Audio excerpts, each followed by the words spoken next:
Assalamualaikum warahmatullahi wabarakatuh. Kami dari kelompok 5A akan menjelaskan modul 5 hukum dasar rangkaian bolak-balik. Kali ini kita akan membahas tentang rangkaian yang sumber arusnya bersifat AC. Ada dua data yang akan kita ambil. Yang pertama adalah tentang suatu karakteristik tegangan arus bolak-balik pada beban atau impedansi. Yang kedua, untuk membuktikan hukum Kirchhoff untuk arus. Baik, langsung saja kita merangkai. Yang pertama, di sini kita menggunakan AC power.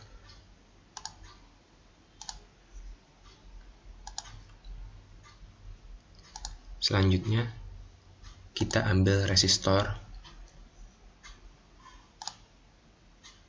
Nah, di sini kita menggunakan 100 ohm.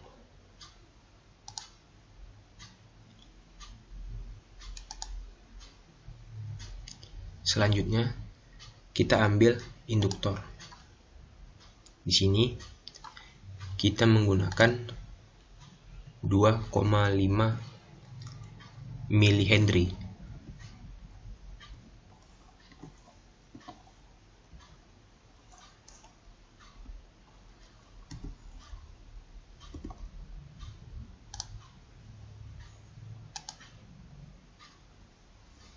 Selanjutnya, kita ambil kapasitor. Nah, di sini kita menggunakan 470 mikrofarad.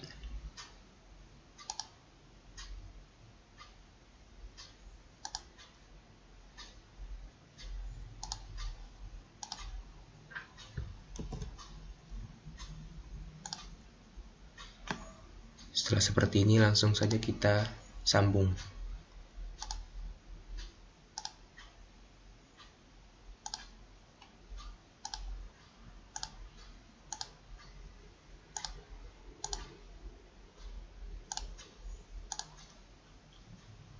Dan tidak lupa menggunakan ground agar rangkaian dapat berjalan.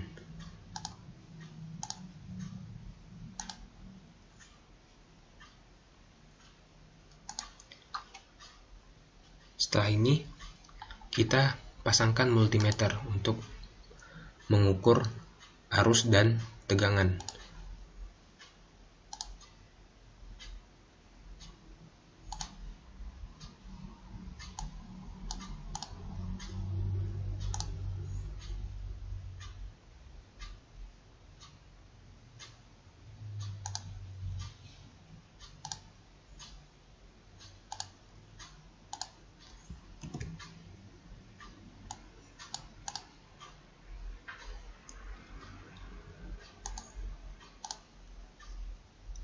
Langsung disambungkan saja.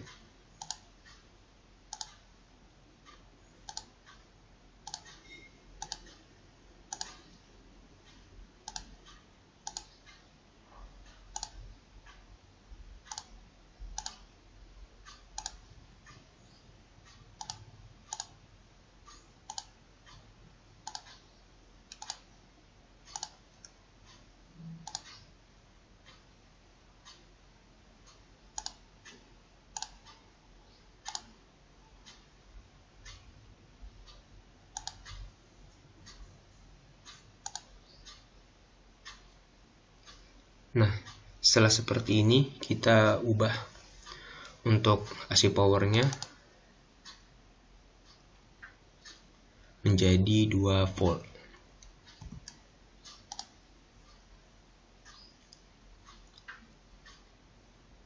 Kita ubah ininya, multimeternya. Di sini kita mencari arus, dan ini menggunakan gelombang solenoida. Untuk yang sisanya tinggal kita ubah ini saja ya.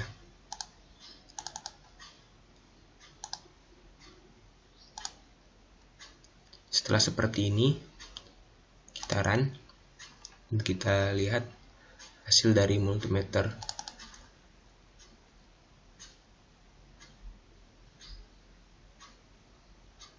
Nah, ini untuk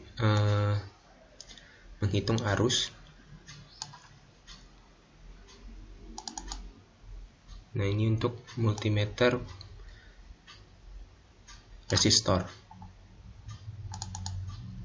Dan ini multimeter induktor. Dan ini multimeter kapasitor. Dapat kita lihat, kita bandingkan berapa jumlah volt antara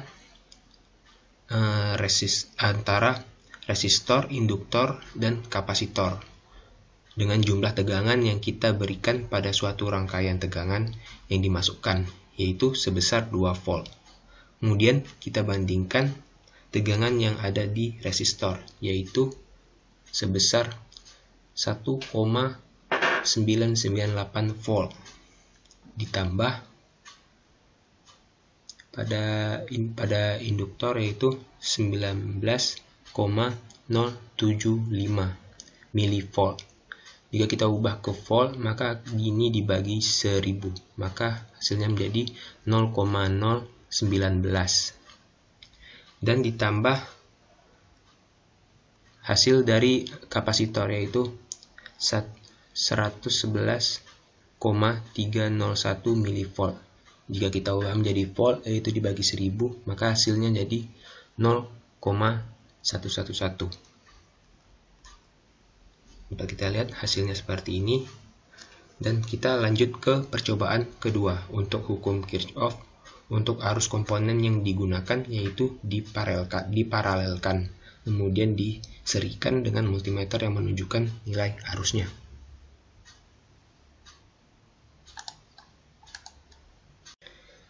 Yang pertama, kita ambil AC powernya.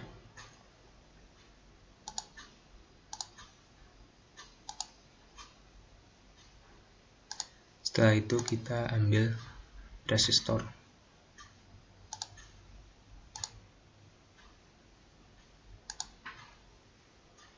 Setelah itu kita ambil induktor.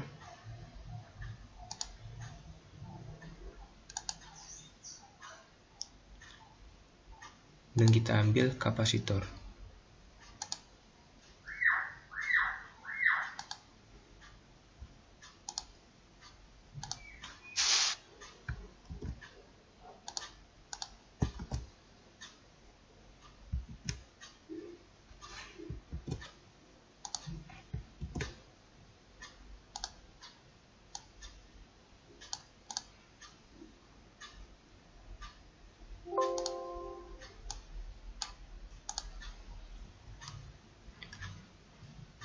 Dan kita ambil multimeternya.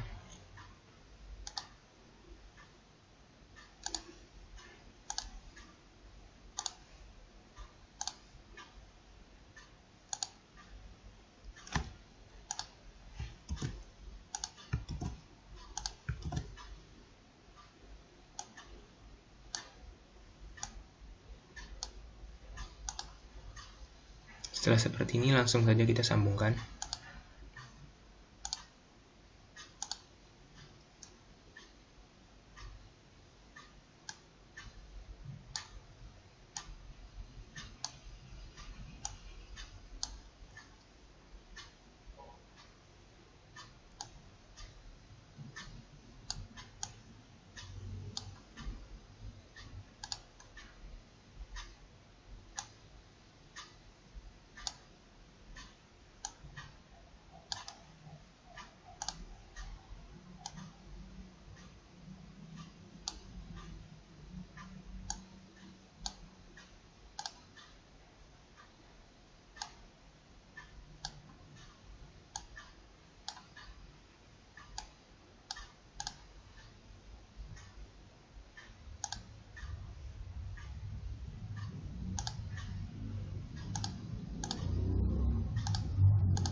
seperti ini. Jadi komponen yang digunakan yaitu paralel, tapi kemudian diserikan dengan multimeter. Ini kita ubah menjadi 2 volt, dan tidak lupa menggunakan ground.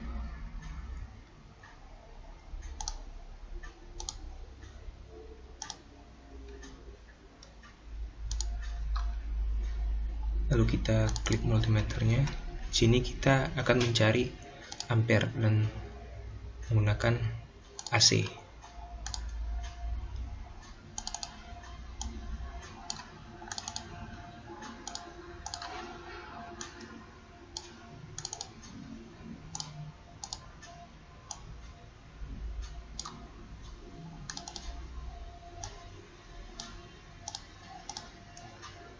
Nah, setelah seperti ini, kita jalankan.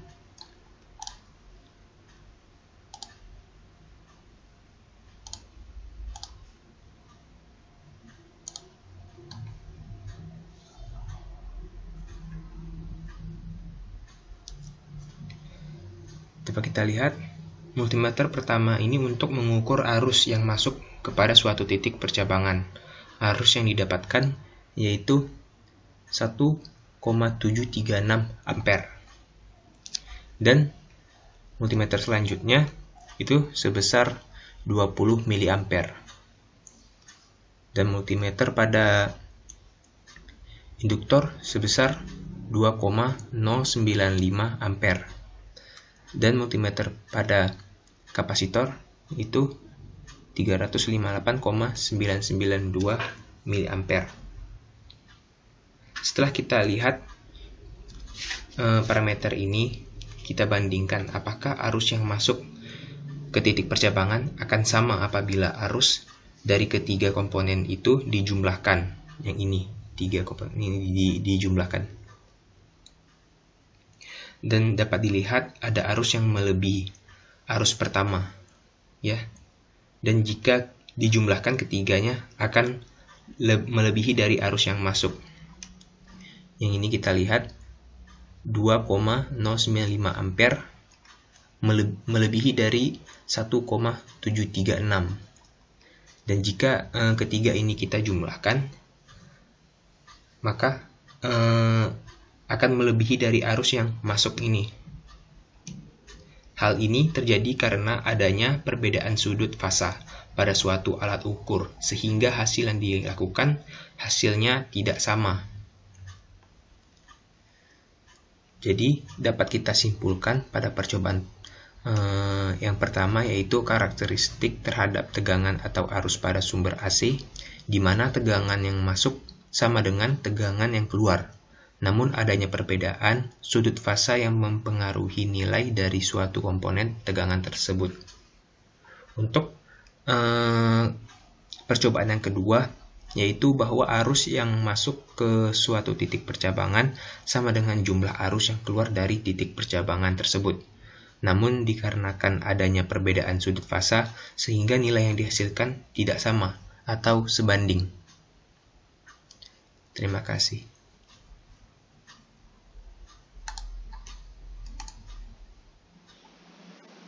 Assalamualaikum warahmatullahi wabarakatuh. Nama saya Kenny Oktaviani, NIM 2019-71033. Di sini saya akan menjelaskan tentang submodul 5, yaitu karakteristik beban pada rangkaian AC pada multisim. Selanjutnya kita akan ke percobaan. Di sini karakter arus dan tegangan arus bolak-balik pada komponen R, L, dan C. Kita akan membuat rangkaian pada gambar 6.4, kemudian rangkaian pada gambar 6.5, dan rangkaian pada gambar 6.6. Selanjutnya kita akan ke data pengamatan. Di gambar 6.4 diketahui V yaitu tegangan 2 volt, R atau resistor 100 ohm, L atau induktor yaitu 2,5 mH, I dan beda fasanya nanti akan diketahui pada percobaan nanti. Selanjutnya di gambar 6.5, V tegangannya yaitu 2 volt, R resistor yaitu 100 ohm, C-nya kapasitor yaitu 470 mikrofarad. I dan beda fasanya nanti juga akan diketahui pada percobaan nanti. Selanjutnya gambar 6.6, V tegangan yaitu 2 volt, R resistor yaitu 100 ohm, L induktor 2,5 mH, C kapasitor yaitu 470 mikrofarad. I dan beda fasanya juga akan diketahui pada percobaan nanti. Selanjutnya kita lihat pada rangkaian di rangkaian gambar 6.4. Di sini terdapat komponen-komponen yaitu VS yaitu AC power, di sini ada ampere, di sini ada hambatan, di sini ada induktor yang dipasang secara seri. VS yang kita pilih yaitu AC power yang kita beri nilainya yaitu 2 volt. Selanjutnya kita pilih resistor. Resistor yang kita gunakan yaitu nilainya 100 ohm. Kita letakkan di sini. Kemudian kita pilih induktor. Nilainya yaitu 2,5 mH. Selanjutnya kita hubungkan secara seri.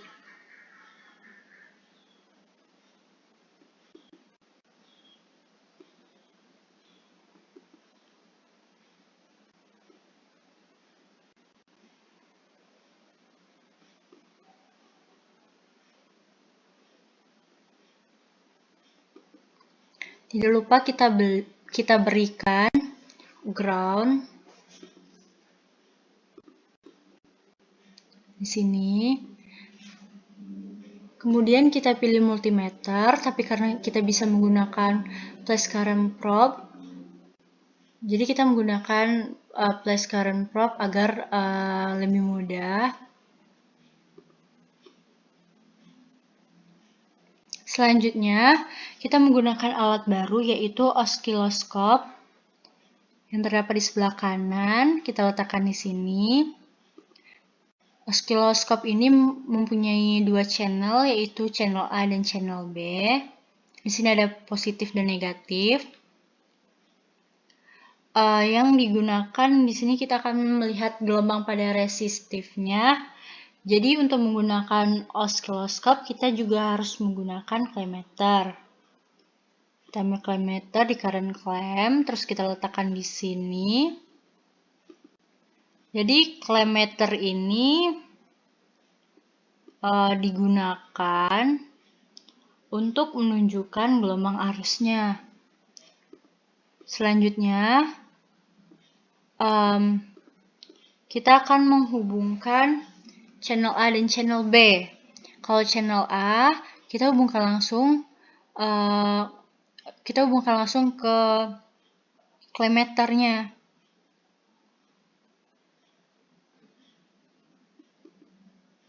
Selanjutnya, channel yang negatif kita biarkan saja.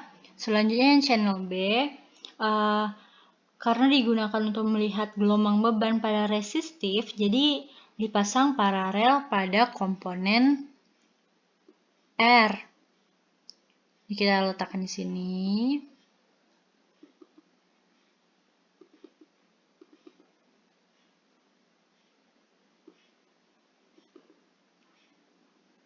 Kita letakkan secara paralel.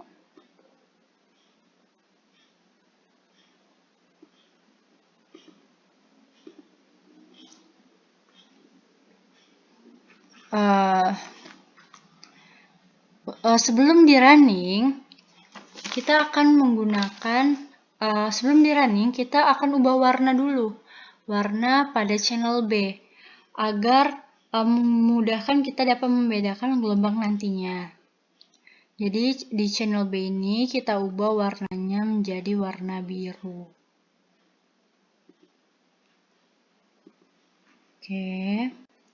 Sebelum di running juga, kita lihat juga osiloskopnya. Di sini di bawah ini ada AC, 0 dan DC. Karena kita menggunakan AC, jadi kita ubah menjadi AC. Setelah itu, baru kita running. Di sini ada nilainya yang akan kita lihat, yaitu yang IRMS-nya, yaitu 20 mA. Selanjutnya, kita lihat pada osiloskopnya. Kabel merah itu tadi kan channel A, sedangkan kabel warna biru itu channel B. Nah, kita dapat merubah skalanya. Jadi channel A di sini kita ubah jadi skalanya. Jadi 20, sedangkan channel B-nya kita tetap jadi 5. Karena ini bergerak, kita dapat berhentikan menggunakan single. Nah, beban resistif beda fasenya itu nggak ada. Kenapa? Karena kan kalau warna merah, kan karena ukuran warna merahnya ini kan channel A, itu kan ukurannya itu tidak berpengaruh pada beda fasanya. Nih, misalkan kita samakan. Nah, jadi gelombang ini saling berdempetan. Jika berdempetan itu beda fase antara gelombang merah dan birunya itu sama dengan 0. Selanjutnya, kita kembali ke data pengamatan. Di gambar 6.4 ini, yang kita dapat tadi yaitu 20 mA. Beda fasanya itu yang I kurang VR-nya tadi kita dapat 0. Yang I kurang VL-nya tadi kita menggunakan rumus selisih I dikurang VL per total titik gelombang penuh dikali 360 derajat.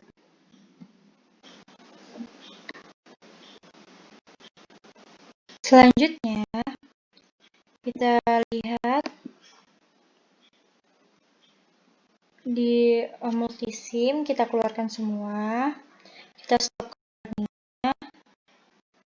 ininya, kita ganti mendekati induktor. Kita paralelkan ke induktor.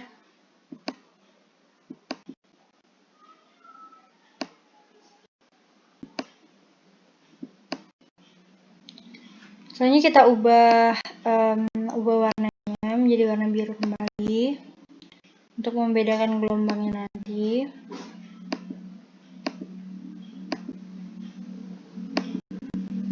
Kita running kembali. Kita lihat IRMS-nya tetap 20 mA. Setelah itu kita lihat gelombangnya.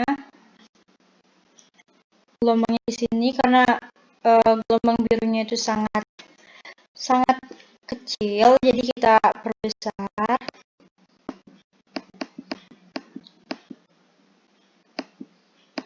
Oke, sudah besar. Jadi selanjutnya kita ubah.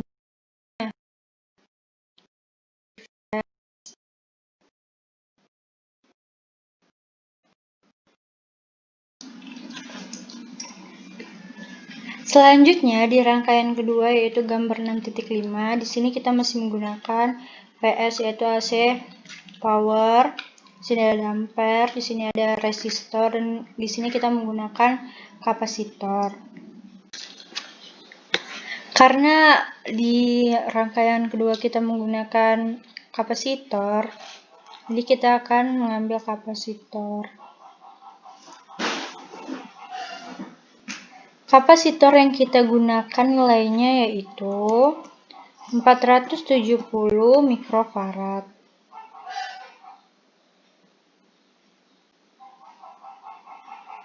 Kita letakkan di sini, lalu kita hubungkan secara seri.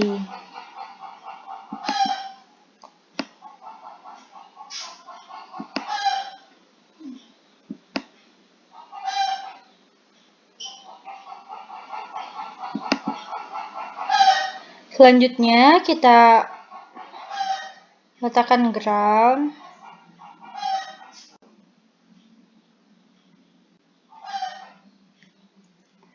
Selanjutnya kita gunakan flash current probe sama seperti yang tadi.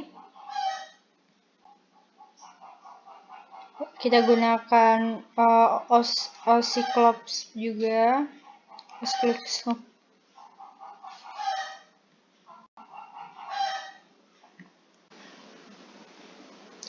Selanjutnya kita ambil kolometernya lagi, seperti tadi kita letakkan di tempat yang sama.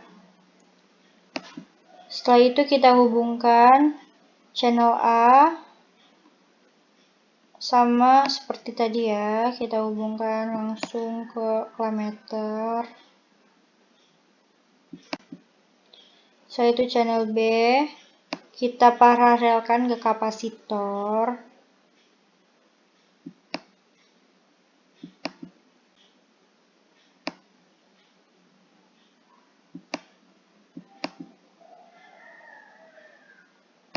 Setelah itu kita lihat dulu gelombangnya, kita ubah jadi AC.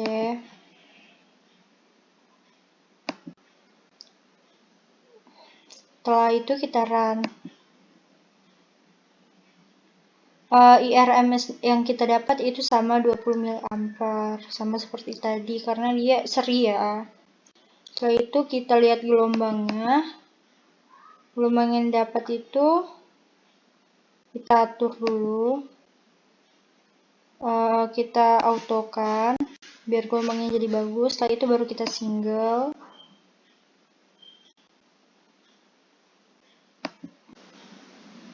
Selanjutnya di percobaan terakhir ini VS yang kita gunakan masih tetap sama ya, AC power. Setelah itu kita menggunakan ampere, ada ampere di sini. Setelah itu ada resistor, ada induktor juga. Setelah itu baru kapasitor. Baiklah, di rangkaian ketiga ini kita masih tetap menggunakan VS AC power, yaitu 2 volt. Sini ada di sini ada resistor, ada induktor dan kapasitor. Di rangkaian ketiga ini kita ingin melihat apakah gelombangnya itu sama atau enggak. Jadi kita pertama kali cobain yang resistor, kita paralelkan ke resistor, dia akan sama enggak kayak tadi.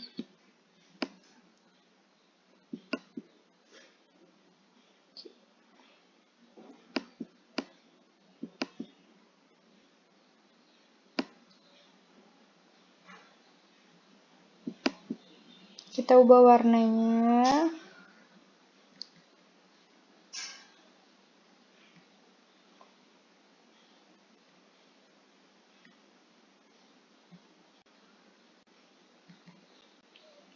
Oke, udah diganti jadi AC.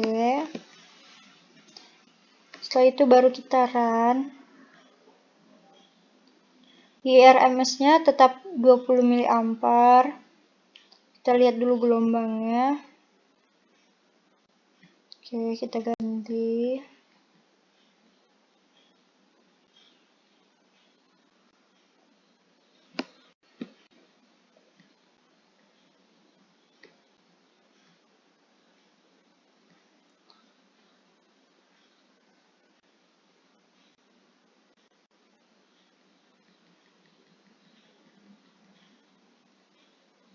Oke, dia sama ya, tetap berhimpitan. Selanjutnya, kita akan membuktikan di beban induktif. Di sini sudah diparalelkan terhadap induktor. Setelah itu kita run. IRMS-nya tetap 20 mA. Setelah itu kita lihat gelombangnya. Jadi di beban induktif ini terjadi lagging di mana arus terdahului oleh tegangan. Jadi yang arus ini merah, sedangkan yang biru ini tegangan. Jadi berarti terbukti di beban induktif ini terjadi proses lagging. Selanjutnya yang terakhir adalah kita akan membuktikan pada beban kapasitif. Jadi ini kita paralelkan. di kapasitor.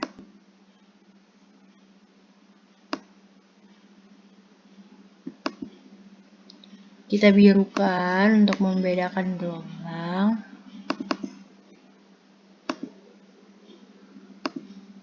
Membedakan warna gelombang.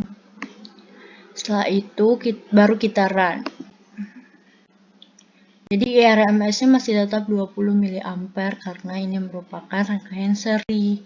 Setelah itu kita lihat gelombang. Jadi beban di kapasitif ini mengalami leading di mana arus mendahului tegangan. Jadi arus kan merah. Nah, birunya itu tegangan, berarti sesuai dengan yang ada di gelombang ini. Jadi, beban induktif ini terbukti bahwa mengalami proses leading. Itulah yang dapat saya sampaikan. Jika ada yang salah atau kekeliruan, saya minta maaf. Terima kasih.